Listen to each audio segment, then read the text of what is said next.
Hermanos, vamos al tema número 4 de la serie sobre el Evangelio de Marcos que hemos estado enseñando. Y el tema de esta mañana lo he titulado Crean en el Evangelio. Hermanos, una de las cosas que estamos viendo con el pasar de los años es que cada vez es más difícil que las personas crean al Evangelio. Hace unos días tuvimos una actividad evangelística en Ciudad Quesada, en el parque de Ciudad Quesada. Pues bueno, lamentablemente ese día estuvo de mucha lluvia, pero igual hicimos la actividad. Y me llamó la atención, hermanos, de que me contaron, porque la idea era repartir tratados a las personas que estaban ahí en el parque, de cómo una de las hermanas de la iglesia se acercó a una persona a hablarle de la actividad que teníamos en este caso, y esta persona llegó y dijo: a mí no me interesa nada de eso. Así de fácil. A mí no me interesa nada de eso. Por otro lado, también a otra persona llegaron y le dieron un tratado, y esa persona inmediatamente llegó y se paró y se fue. O sea, como diciendo: ya aquí mejor me voy. Hermanos, si hay algo que cada vez estamos viendo más marcado, es como la gente no quiere creer en el Evangelio. No quieren creer realmente en lo que es, hermanos, la obra de Cristo, el sacrificio de Cristo y cómo el ser humano necesita a Cristo en este caso. Y de ahí, hermanos, el tema de esta mañana, de crean en el Evangelio, basado en Marcos capítulo 1, y vamos a leer del verso 12 hasta el verso 15 del Evangelio de Marcos. Dice la palabra: y luego el Espíritu le impulsó al desierto, en este caso a Jesús, y estuvo allí en el desierto 40 días y era tentado por Satanás, y estaba con las fieras y los ángeles le servían. Versículo 14 dice: después de que Juan fue encarcelado, Jesús vino a Galilea predicando el evangelio del reino de Dios, diciendo: el tiempo se ha cumplido y el reino de Dios se ha acercado. Arrepentíos y creed en el evangelio. Hermanos, recordemos que el evangelio de Marcos es un evangelio dinámico y va dirigido a gentiles. Por lo cual Marcos no toma mucho tiempo, en este caso, para enseñar algunas cosas más profundas en relación a la tentación de Jesús, como si lo vemos en el Evangelio de Mateo o en el Evangelio de Lucas, donde se explica o se habla más de la tentación de Jesús en este caso. Aunque encontramos mucha información sobre la tentación de Jesús en los otros evangelios, hermanos, vamos a seguir el flujo de pensamiento del evangelio de Marcos y solo vamos a tocar brevemente, como lo hace Marcos, en este caso, lo que es la tentación de Jesús. Marcos nos dice rápidamente y dice: y luego el Espíritu le impulsó al desierto. Este luego que usa Marcos ahí es luego o después de que Jesús fue bautizado, al cual Juan vio cómo los cielos fueron abiertos y el Espíritu Santo vino sobre Jesús, y vino una voz que decía, que era la voz del Padre: este es mi Hijo amado en el cual tengo complacencia. Este Espíritu, hermanos, el cual descendió sobre Jesús, es el que lo impulsó al desierto, en otras palabras, que lo lleva al desierto. Después de ser bautizado, Jesús tiene que ir al desierto. Como sabemos, hermanos, en un desierto prácticamente no hay nada. Ahí no hay nada en un desierto, lo único que hay es sol y arena, prácticamente. Ahí no hay nada. Es muy solitario, por lo cual Marcos nos dice que Jesús estaba con las fieras, dice Marcos, o sea, con animales salvajes que viven en un desierto. Pero también dice Marcos que los ángeles le servían. Esto significa que estaban al servicio de Jesús. Habían ángeles al servicio de Cristo en ese desierto, y dice que le guardaban al Señor, muy probablemente por los animales salvajes que habían en el desierto.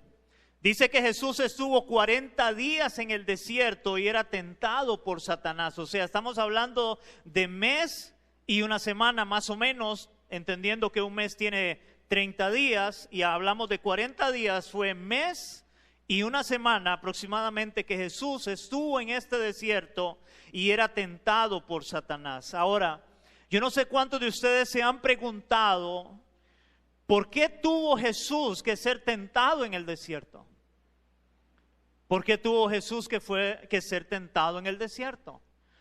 Hermanos, porque es interesante de que la Biblia nos habla en dos ocasiones cuando Satanás llega a tentar. Y primeramente lo encontramos en el libro de Génesis, en el Antiguo Testamento, donde es tentado Adán y Eva. Pero interesantemente ellos son tentados en el paraíso donde había de todo. Pero ahora Jesús es tentado, pero es tentado en un desierto donde no hay nada. En el paraíso ellos podían comer de lo que ellos quisieran. Y ahora Jesús está en este desierto siendo tentado, pero está en ayuno, 40 días sin comer. Hermanos, si usted y yo sabemos que cuando hablamos de ayuno, inclusive en las iglesias, hermanos, los ayunos es muy poca la gente que llega, porque cuando usted le dice a la iglesia o a las personas que vamos a ayunar, inmediatamente usted dice, ya me dio hambre. Y Jesús estuvo mes y una semana en ayuno. Y él es tentado por Satanás. Ahora volvamos a la pregunta, ¿por qué Jesús tuvo que ser tentado en el desierto? Jesús, como hijo de Dios, el cual tomó forma de hombre, tenía que vencer al que tenía el imperio de la muerte, esto es, a Satanás. Ya que cuando Satanás tentó a Adán y a Eva en el Edén, ellos terminaron cediendo y cayeron en la tentación, y eso trajo como resultado la muerte para todos los hombres. Muerte física y muerte espiritual. Por lo cual Jesús tenía que vencerlo, oigan, vencer a Satanás en este desierto ahora para la salvación del hombre pecador. Para eso Jesús tuvo que ser tentado. Y vamos a ver rápidamente cómo la Biblia nos muestra esto. Vamos a ir a Romanos 5, del 12 al 19. Dice la palabra en Romanos capítulo 5, versículos del 12 al 19. Ahí viene hablando de Adán y Cristo. Y dice así: por tanto, como el pecado entró en el mundo por un hombre, y ese hombre es Adán, el pecado entró en el mundo por un hombre, y por el pecado la muerte, muerte física, muerte espiritual. Así la muerte pasó ¿a quiénes? A todos los hombres pasó la muerte, por cuanto todos pecaron. Dice el verso 3, pues antes de la ley había pecado en el mundo, pero donde no hay ley no se inculpa de pecado. O sea, antes de que viniera la ley que Dios le dio a Moisés. No obstante, reinó la muerte desde Adán hasta Moisés. Y oigan esto, y aún en los que no pecaron a la manera de la transgresión de Adán, el cual es figura del que había de venir. O sea, Adán era figura del que había de venir, representando a Cristo. Ahora, hermanos, la muerte fue hasta el tiempo de la ley, porque el que cumplía la ley podía ser salvo. El gran problema es que nadie pudo cumplir la ley, absolutamente nadie. Y hasta el día de hoy, inclusive para nosotros es difícil cumplir la ley. ¿Por qué? Porque todos somos pecadores, todos pecamos. Y yo le hago hasta una pregunta muy práctica: ¿alguien ha mentido en este lugar? Porque usted me dice que no ha mentido, yo le digo ya pecó, ya mintió, porque todos hemos mentido en algún momento. Y la ley dice, uno de los mandamientos dice, no mentirás. Así de fácil y sencillo, todos hemos pecado. Versículo 15, dice, pero el don, o sea el regalo, no fue como la transgresión, porque si por la transgresión de aquel uno murieron los muchos, o sea, por el pecado de Adán y Eva murieron los muchos, todos llegaron a la condenación eterna, abundaron mucho más para los muchos la gracia y el don de Dios por la gracia de un hombre, Jesucristo. 16, y con el don no sucede como en el caso de aquel uno que pecó. Porque ciertamente el juicio vino a causa de un solo pecado para condenación. Pero el don o el regalo de Dios, que es Cristo, vino a causa de muchas transgresiones, de muchos pecados y de muchos pecadores para justificación. Dice, pues si por la transgresión de uno solo reinó la muerte, mucho más reinará en vida por uno solo, Jesucristo, los que reciben la abundancia de la gracia y el don de la justicia. Así que, como la transgresión de uno vino la condenación a todos los hombres, por el pecado de Adán y Eva, vino la condenación a todos los hombres, de la misma manera, por la justicia de uno, que es Cristo, vino a todos los hombres la justificación de vida. Porque así como por la desobediencia de un hombre los muchos fueron constituidos pecadores, así también por la obediencia de uno, sea Cristo, los muchos serán constituidos justos. O sea que Cristo tenía que venir. Él tenía que venir para salvar al hombre pecador, porque el hombre no puede salvarse a sí mismo. Ahora vea cómo lo dice también en relación a esta parte de la muerte espiritual, del pecado del hombre. Lo dice 2 Timoteo, capítulo 2, versículo 2 Timoteo 1:10, perdón. 2 Timoteo 1:10. Dice la palabra en 2 Timoteo, capítulo 1, versículo 10, dice, hablando de Cristo, Pablo a Timoteo dice, pero que ahora ha sido manifestada por la aparición de nuestro Salvador Jesucristo. Oiga, nuestro Salvador Jesucristo, el cual quitó, ¿qué? La muerte, el cual quitó la muerte y sacó a la luz la vida y la inmortalidad por el Evangelio. Hermanos, Cristo es el que quita la muerte. ¿Por qué? Porque solo en Él hay salvación, hermanos. Todos aquellos que hemos creído en Cristo, realmente tenemos la seguridad de la salvación. Jesús dijo, el que cree en mí, aunque esté muerto, vivirá. Hay una promesa de salvación, de vida eterna para aquellos que creen en Él. Ahora vea cómo lo dice Hebreos 2 del 14 al 17. Dice la palabra en Hebreos 2 del 14 al 17, dice así. Así, por cuanto los hijos participaron de carne y sangre, Él participó de lo mismo. O sea, por eso Dios se hizo hombre, para destruir por medio de la muerte al que tenía el imperio de la muerte, esto es, al diablo. Oigan. Por medio de la muerte, Cristo tuvo que ir a morir a una cruz para destruir al que tenía el imperio de la muerte, que había ganado Satanás en el huerto del Edén, cuando Adán y Eva pecaron desobedeciendo a Dios. Por eso Cristo no pudo retenerle la muerte y Él es levantado entre los muertos, porque en Él no había pecado. En Él no había pecado, por eso aquella voz del cielo que era el Padre, este es mi Hijo amado en el cual tengo complacencia. Dice el verso 15, igual de Hebreos, dice, y librar a los que por el temor de la muerte estaban durante toda la vida sujetos a servidumbre, a esclavitud. Liberar a los que tenían el temor de la muerte. Hermano, la mayoría de gente, si hay algo que le tiene temor, es a la muerte. Hermanos, ¿y por qué? Porque la gente desconoce qué hay después de la muerte. Y según la palabra de Dios, hay vida después de la muerte, y es o vida eterna o condenación eterna, y ambas son eternas, pero hay vida después de la muerte. Y para aquellos que hemos creído, ahora nuestra fe, nuestra confianza está en el Señor, de que en Él vamos a tener vida eterna, no condenación eterna.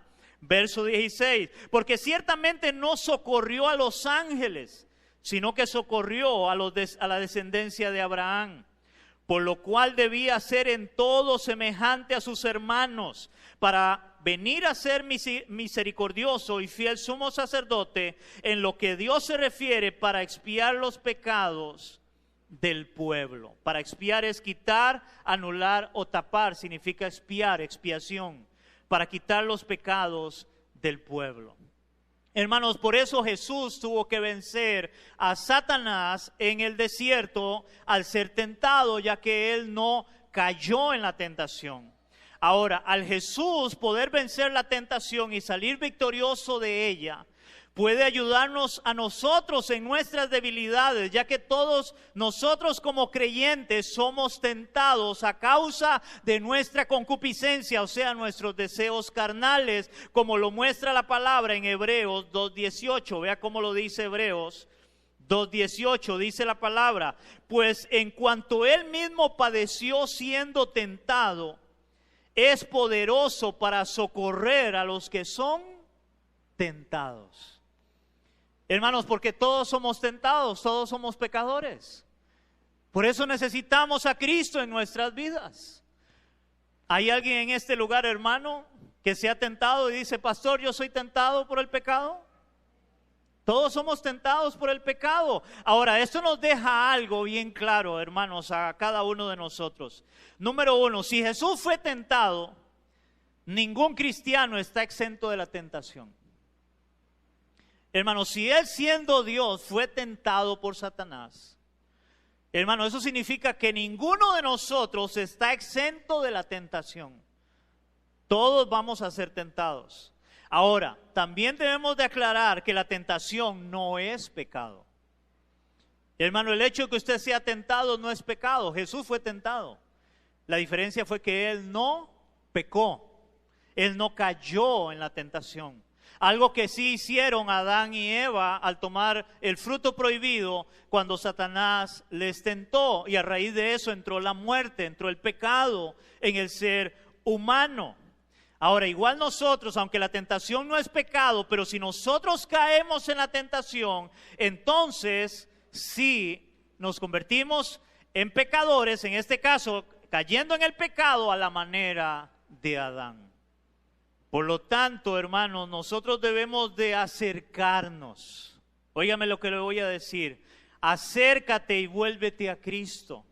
Él es el único que te puede ayudar a la hora de la tentación para no terminar pecando contra Dios. Él es el único que puede socorrerte en la tentación. Porque Él venció la tentación y Él es el único que pudo vencerla, y Él es el que nos puede ayudar en la tentación. Ahora, hermanos, inmediatamente después de la tentación de Jesús, que Marcos lo dice muy rápidamente, que ya explicamos por qué Jesús tuvo que ir y ser tentado para vencer al que tenía el imperio de la muerte, en este caso que se había entregado por medio de Adán y Eva. Inmediatamente entonces ahora Marcos dice: después de que Juan fue encarcelado, Jesús vino a Galilea predicando el evangelio del reino de Dios, diciendo: el tiempo se ha cumplido y el reino de Dios se ha acercado. Arrepentíos y creed en el evangelio. Hermanos, muy probablemente Juan el Bautista fue encarcelado en el transcurso de los 40 días que Jesús estuvo siendo tentado en el desierto. Muy probablemente fue en ese lapso que Juan es encarcelado, Juan el Bautista. Ahora, hermanos, como vemos aquí, Marcos no da mucha información sobre el encarcelamiento de Juan. Algo que interesantemente sí se va a dar más detalles más adelante en el mismo evangelio de Marcos, pero en el capítulo 6. O sea que cuando lleguemos al capítulo 6 de Marcos, vamos a ver más ampliamente cómo Marcos detalla cómo fue que fue apresado Juan el Bautista y cómo muere Juan el Bautista, que muy probablemente fue en ese transcurso de la tentación de Jesús en los 40 días que él estuvo en el desierto. Hermanos, aquí Marcos estaba más interesado en cómo inicia el ministerio de Cristo luego de haber salido victorioso de la tentación en el desierto. Entonces él estaba más interesado en esto, y dice que Jesús vino a Galilea inmediatamente después. Él sale del desierto después de que ha vencido a Satanás en la tentación, y dice que ahora él viene a Galilea a predicar el evangelio del reino de Dios. El evangelio del reino de Dios. Esto nos muestra que Cristo comenzó su ministerio predicando la buena noticia, iglesia del reino de Dios. La buena noticia del reino de Dios. La buena noticia del reino de Dios, la cual Cristo comenzó a predicar, es esta. ¿Cuál es esa buena noticia del reino de Dios? El tiempo se ha cumplido. El reino de Dios se ha acercado. Esa era la buena noticia. El tiempo se ha cumplido. O sea, el tiempo había llegado. El tiempo había llegado. Hermanos, el pueblo de Israel tenía años esperando al Mesías. El pueblo de Israel tenía años de años. Imagínense que antes de Mateo, hermanos, que nosotros tenemos en nuestras Biblias es el libro de Malaquías. Y Malaquías es el último el libro del Antiguo Testamento, hermanos, al tiempo de Mateo, que Malaquías termina hablando de Juan el Bautista, de alguien que iba a venir a prepararle el camino del Señor. Hermanos, si Mateo empieza hablando de Juan el Bautista, habían pasado 400 años. Del libro de Malaquías al libro de Mateo, para que tengan una idea, 400 años. Que se conoce como el tiempo de silencio, donde Dios no habló, no hubo profeta. Y el pueblo de Israel estaban esperando el Mesías, y ahora aparece en escenario Jesús, que es el Hijo de Dios, y él dice, la primera vez que él predica, él dice, el tiempo ha llegado, el tiempo se ha cumplido, el reino de Dios se ha acercado. Hermanos, la palabra tiempo que usa Marcos aquí, la palabra es kairos. Esta palabra es muy diferente de otra palabra que se refiere a tiempo, que es cronos, de donde viene la palabra cronómetro, que es la que nosotros usamos en un reloj, es el cronómetro, que tiene minutos, o bueno, horas, minutos, segundos, cronómetro. La palabra que usa Marcos no es cronómetro, sino kairos. Esta palabra kairos es el tiempo determinado o señalado por Dios. Esa es la palabra que usa Marcos, kairos. En otras palabras, llegó el tiempo que Dios había determinado. Hermano, eso es igual como cuando una mujer está embarazada. Hermanos, va a llegar el momento, el tiempo exacto, cuando Dios dice es el tiempo del nacimiento. No es cuando uno quiera, bueno, uno digo yo, una mujer quiera o alguien quiera, es cuando Dios dice. Y aquí esta palabra kairos este es el tiempo señalado por Dios. El tiempo ha llegado. Hermanos, ¿cuál tiempo? Porque ahí viene otra pregunta que podemos hacer pero ¿cuál tiempo era este que había llegado? Óigame en esto, pero entendiendo ya la tentación de Jesús, de lo que habíamos hablado, es el tiempo de la salvación. Antes de ahí, hermanos, antes de la venida de Cristo, antes de este tiempo, hermanos, de ahí para atrás, no había oportunidad de que nadie fuera salvo. Nadie podía salvarse, absolutamente nadie. Y ahora Jesús dice, el tiempo ha llegado. Es el tiempo de la salvación en Cristo por medio de la fe en Él. Para el hombre pecador ahora tenía la oportunidad para la salvación, y hasta el día de hoy el hombre tiene la oportunidad de ser salvo. Vea cómo lo dice Pablo a los Gálatas en el capítulo 4, versículos 4 y 5. Dice Gálatas capítulo 4, versículos 4 y 5, dice la palabra, pero cuando vino, oigan esto, el cumplimiento del tiempo, otra vez, del tiempo de Dios, Dios envió a su Hijo. Oigan, iglesia, Dios envió a su Hijo, nacido de mujer y nacido bajo la ley, versículo 5. Para que redimiese, la palabra redimir significa rescatar.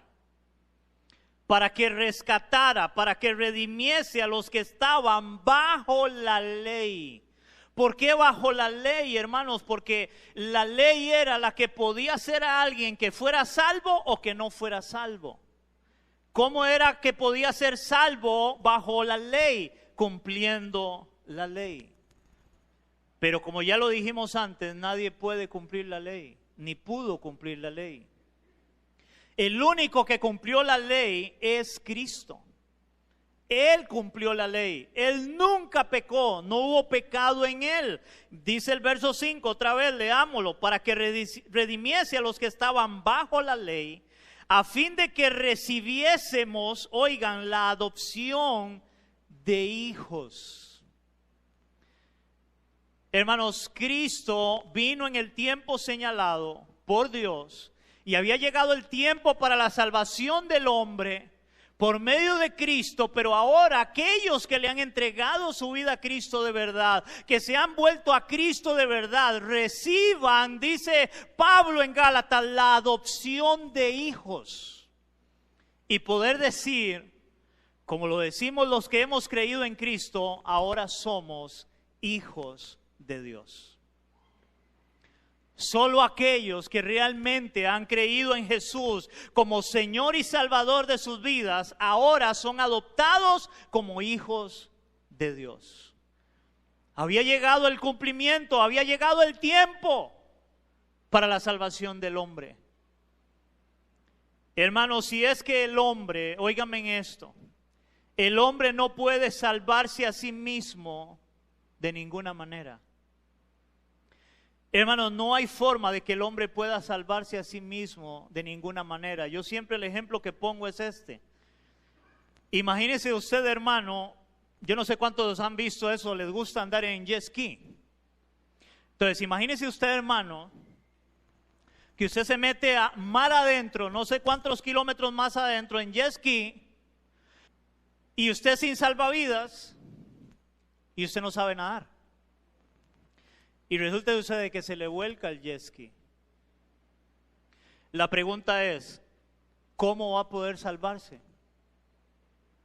No hay forma de salvarse. ¿Por qué? Porque usted está mal adentro, no tiene salvavidas y no sabe nadar. Lo único que a usted le espera es la muerte. A no ser que llegue alguien y le salve. Y eso es lo que Cristo hace al ir a la cruz. Porque el hombre no puede salvarse a sí mismo. Y es interesante porque Job lo entendía. Vamos a ver el libro de Job en el capítulo 9, versículo 2. Hermanos, es interesante porque cuando nosotros leemos la palabra, la Biblia dice que Job era un hombre temeroso de Dios y apartado del mal. O sea que Job procuró siempre agradar a Dios en todo lo que él hacía. Y dice que él era temeroso de Dios y apartado del mal, dice la palabra. Hermanos, si este hombre que era temeroso de Dios y apartado del mal, vea lo que dice ahora en el capítulo 9, versículo 2. Dice Job, ciertamente yo sé que es así. ¿Y qué es lo que Job está diciendo? Que él sabe que es así. Y hace una pregunta, ¿y cómo se justificará el hombre con Dios? ¿Cómo se justificará el hombre con Dios? Hermanos, ¿cómo podemos nosotros justificarnos delante de un Dios que es 3 veces santo cuando usted y yo somos pecadores? ¿Cómo podremos nosotros justificarnos ante Dios cuando nosotros pecamos todos los días? ¿Cuántos pecan aquí todos los días? Hermano, yo peco todos los días. Pecamos, somos pecadores. Entonces, hermanos, por eso, imagínense cómo yo puedo estar ahí en medio del mar, hermanos, donde lo único que yo puedo hacer es entender, voy a morir, voy a perecer, porque ¿cómo voy a salvarme a mí mismo? ¿Cómo podrá el hombre justificarse ante Dios?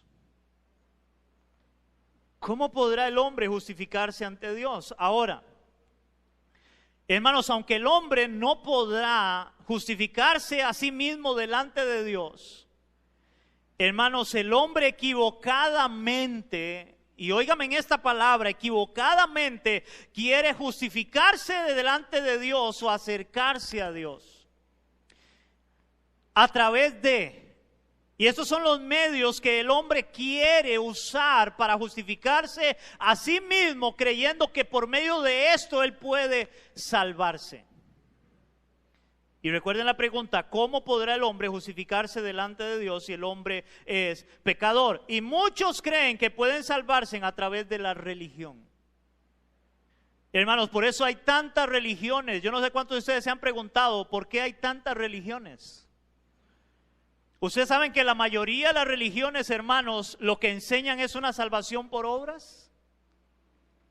Porque la religión lo que trae es eso, la religión trata de que el hombre pueda acercarse a Dios, pero el problema es que ninguna religión trae salvación, ni la católica, ni la evangélica, ni testigo de Jehová, ni mormón, ni musulmán, ni lo que usted quiera, ninguna religión trae salvación.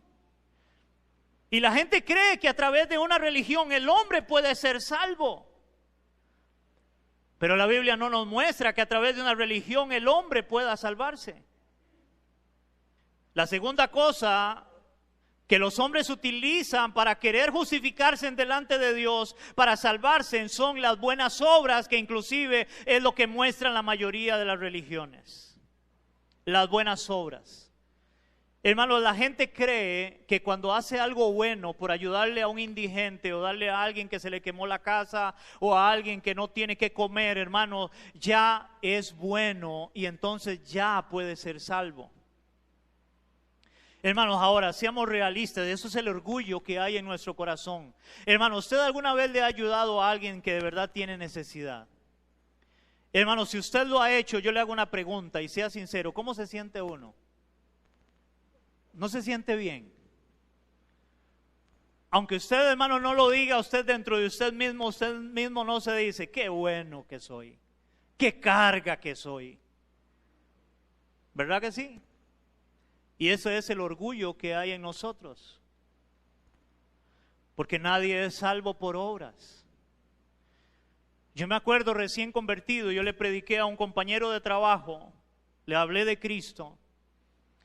Y él me dijo, Alberto, pero es que mi papá y yo todos los fines de año nosotros hacemos un diario bien grande y se lo damos a una familia pobre. Y yo le decía, usted está equivocado, usted me está diciendo que entonces usted se va a salvar por darle un diario grande a una persona pobre. Entonces lo que Jesús hizo en la cruz del Calvario y que Dios enviara a su hijo a morir en una cruz no valió de nada. Porque usted se puede salvar a sí mismo solo con darle un diario a alguien cada fin de año. Porque la mayoría creen que se salvan por eso. Y la tercera cosa que la mayoría de las personas piensan, por lo cual pueden acercarse a Dios, ser justificados delante de Dios, son las filosofías humanas. ¿Cuáles son las filosofías humanas? Creencias que tenemos. Dentro de esas creencias, lo que acabo de hablar de las buenas obras, también todo va de la mano. Yo creo que yo soy bueno. Hay gente que se cree buena. Yo creo que yo soy bueno. Es más, hay gente que cree que se va a salvar porque está en la casa y dice, yo no le hago daño a nadie. Yo soy muy bueno, yo soy muy buena, yo paso siempre en la casa y yo no le hago daño a nadie. Los malos son esos que salen en la tele, que viven robando y matando, pero yo no, yo vivo en la casa y no le hago daño a nadie. Pero no se soporta al vecino, que se le pasó la rama y él quiere cortarle, no la rama, quiere cortarle la cabeza al vecino.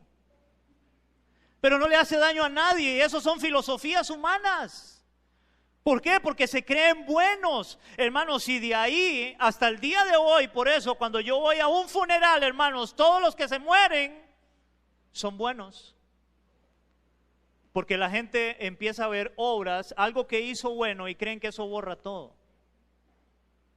Hermanos, el problema de todas estas filosofías, tanto las religiones como las buenas obras y también las filosofías humanas, es que contradicen la palabra de Dios, de lo que Dios dice.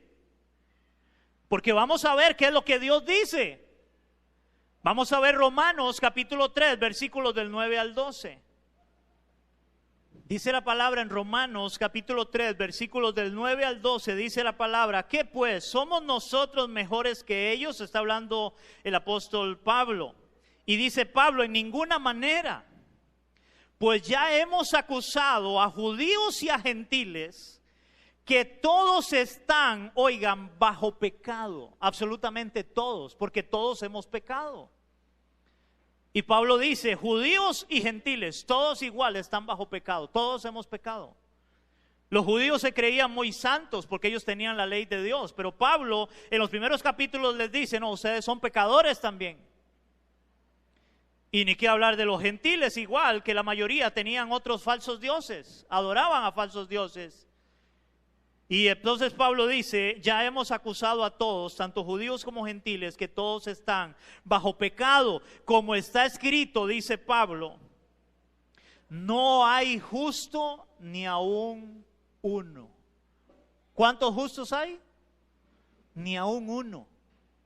No hay justo ni aún uno. No hay quien entienda. Y oigan esto, no hay quien busque a Dios. Hermano, ustedes han notado, si hay algo que cuesta, hermano, y es que cuesta de verdad, hermanos, es traer una persona a Cristo. Hermano, hablarle a una persona de que venga a la iglesia, hablarle de Cristo, hermano, es mejor mentarle la madre. ¿Sí? Se siente más cómodo. ¿Por qué? Porque ellos no quieren nada con Dios, dice, no hay quien busque a Dios, el hombre no quiere nada con Dios. No hay quien busque a Dios, hermano. Seamos realistas, hoy usted y yo hemos creído en Cristo, pero antes nosotros igual no queríamos nada con Dios. No hay quien busque a Dios. Verso 12, todos se desviaron, a una se hicieron inútiles, no hay quien haga lo bueno. Oigan, iglesia, no hay quien haga lo bueno, no hay ni siquiera uno. No hay quien haga lo bueno, todos hemos hecho lo malo, somos pecadores, pecamos delante de un Dios 3 veces santo. Ahora vea cómo lo dice también Romanos 5:12. Dice Romanos capítulo 5 versículo 12, por tanto como el pecado entró en el mundo por un hombre y por el pecado la muerte, así la muerte pasó a todos los hombres por cuanto algunos pecaron, dice por cuanto todos pecaron. Hermanos, no algunos, todos pecaron. Todos hemos pecado. El pecado entró en el mundo por un hombre y es a través de Adán, y eso es lo que se conoce como la imputación del pecado, no amputación. Amputar es quitar. La imputación más bien es añadir. A nosotros, después de que Adán y Eva pecan, se nos imputa el pecado. Somos pecadores, ya lo he explicado en otras ocasiones. Por eso, desde que un ser humano nace, un niño que se ve tan inocente, hermano, él está inclinado al pecado, él está inclinado al mal. ¿Por qué? Porque el pecado que mora en él. Hermano, ¿quién le enseña a un niño a mentir? Cuando un niño hace algo que no tiene que hacer, inmediatamente, ¿qué es lo que él usa para defenderse? Voy a mentir, voy a justificarme. ¿Por qué? Porque hay una semilla sembrada en el corazón de todo ser humano y es el pecado. Por eso Jesús nació, pero Él fue engendrado del Espíritu Santo, no de un hombre.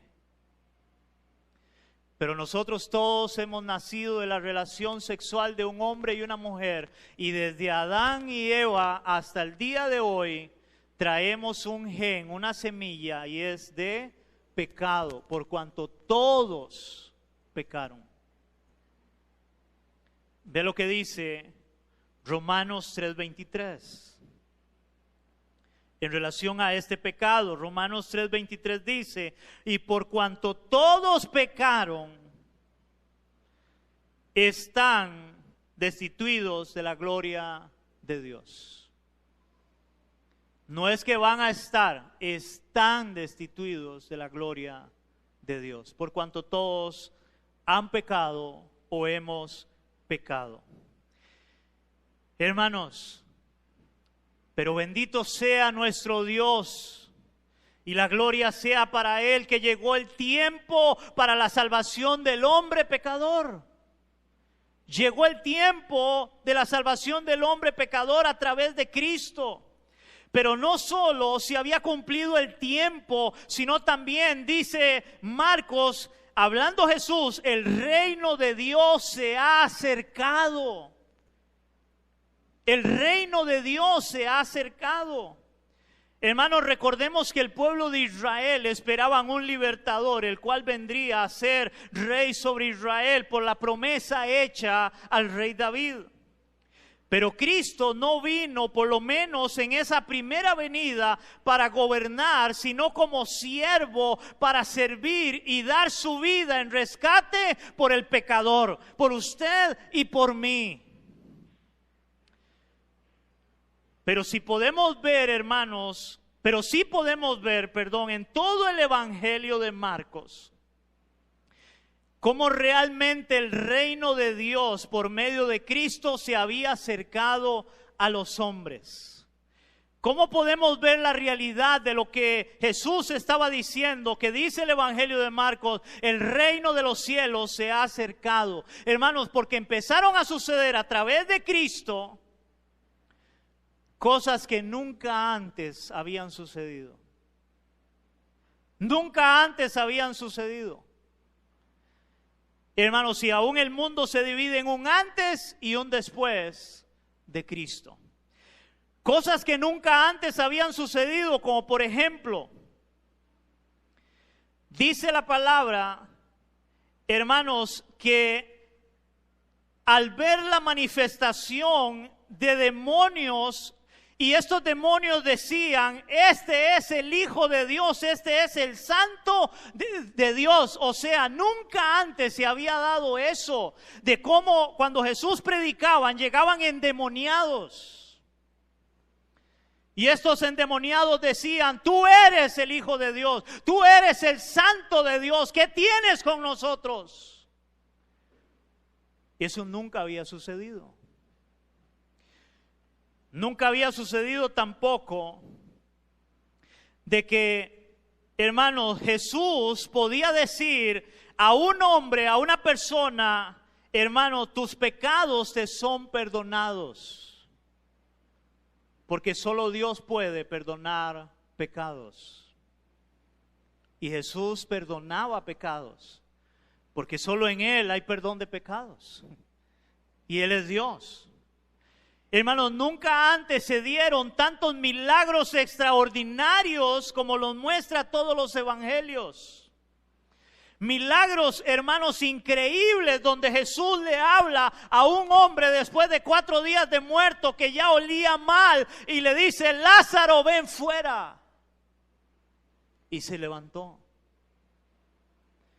Milagros extraordinarios que están registrados donde dice que ellos iban en una barca y la barca parecía que se iba a hundir de la tempestad que había, y dice que Él se levanta y reprende al viento y al mar y se hace grande bonanza en el mismo instante. Completamente un mar quieto. El reino de Dios se ha acercado. Él era el reino de Dios. Él mismo era el reino. El tiempo se ha cumplido. El reino se ha acercado. Vean lo que yo hago. Yo soy el Hijo de Dios. Solo en mí hay salvación. El tiempo de la salvación ha llegado. Hermanos, pero a pesar de todas estas manifestaciones y evidencias de que el reino se había acercado, no creyeron en Cristo, como hasta el día de hoy, hermanos, tanto Israel como el mundo en general siguen rechazando a Cristo y no creen al Evangelio. No creen al Evangelio. No quieren creer en este hermoso y bendito evangelio que es predicado todavía en muchos púlpitos, en muchos altares, en muchos lugares. Todavía hay personas que predican el evangelio para que el hombre crea al evangelio y pueda ser salvo. Hermanos, al momento de Cristo empezar a predicar que el tiempo se había cumplido, que se había acercado el reino de Dios, Él dice, arrepentíos y creed en el evangelio, arrepentíos y creed en el evangelio. Hermanos, notemos cómo la predicación de Jesús habla sobre el arrepentimiento. Y es que el reino de los cielos tiene que ver con el arrepentimiento, ya que sin arrepentimiento, iglesia, no hay salvación. Hermanos, sin arrepentimiento no hay salvación. No lo hay. Hermanos, por eso es interesante ver cómo la palabra nos muestra de que la primera predicación de Juan el Bautista era: arrepentíos. La primera predicación de nuestro Señor Jesucristo es, como lo estamos viendo, arrepentíos. Arrepiéntase. Si usted estudia la palabra, la primera predicación de Pedro en el libro de los Hechos es: arrepentíos. La primera predicación de Pablo cuando él empieza a ir en los viajes misioneros es: arrepentíos. Arrepiéntanse de su pecado. Reconozcan que son pecadores. Reconozcamos, iglesia, somos pecadores. Arrepentíos. Hermanos, la salvación del hombre pecador consiste en dos cosas: el arrepentimiento de su pecado y segundo, creer por la fe en el Evangelio. ¿Qué significa creer por la fe en el Evangelio? Este Evangelio consiste en creer, hermanos, la buena noticia de que Jesús, siendo Dios, vino a este mundo y fue a la cruz a morir y a tomar mi lugar, a tomar tu lugar para el perdón de tus pecados y de mis pecados. Pero debe haber arrepentimiento y fe. Debe haber arrepentimiento y debe haber fe y debe haber arrepentimiento, y ambas van de la mano, hermanos, no podemos separarlas. Son como los siameses, no se pueden separar, porque si se separan, mueren.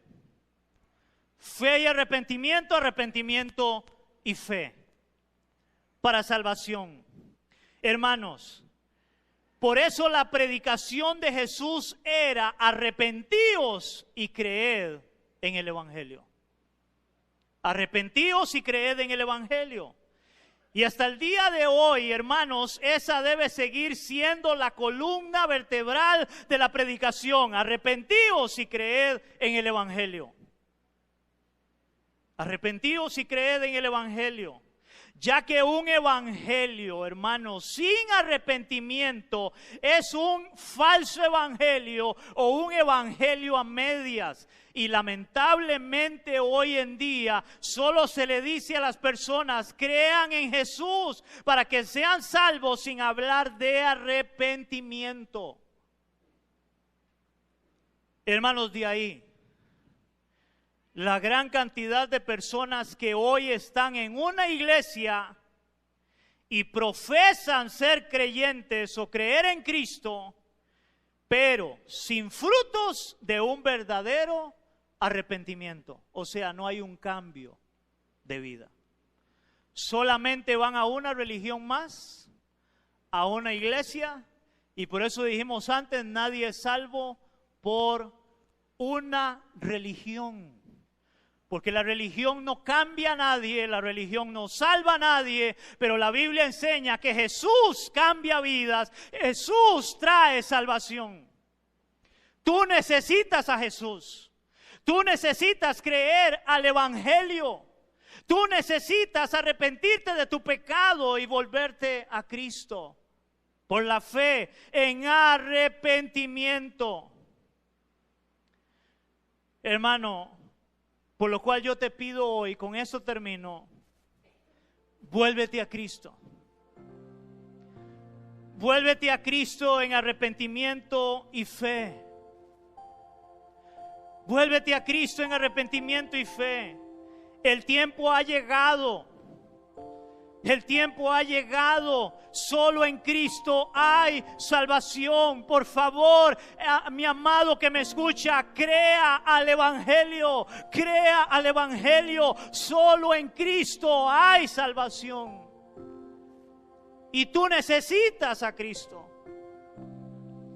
No importa si tienes tiempo de venir a esta iglesia o a cualquier iglesia, si tú no te has arrepentido de tu pecado y te has vuelto a Cristo por la fe para creer este hermoso y bendito evangelio, no tendrás salvación.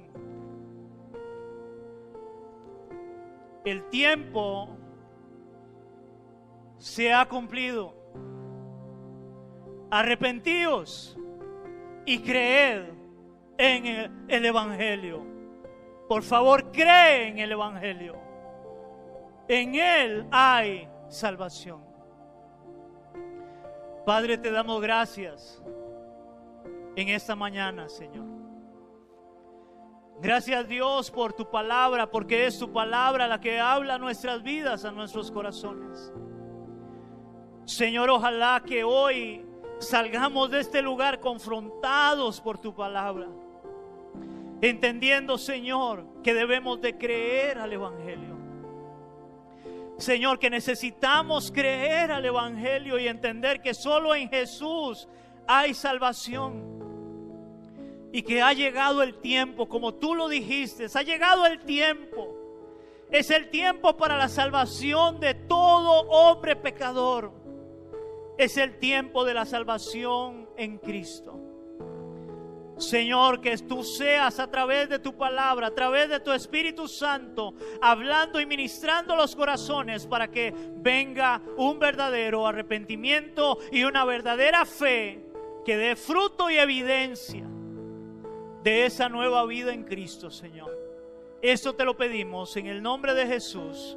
Amén y amén. ¿Cuánto le damos un aplauso a nuestro Dios?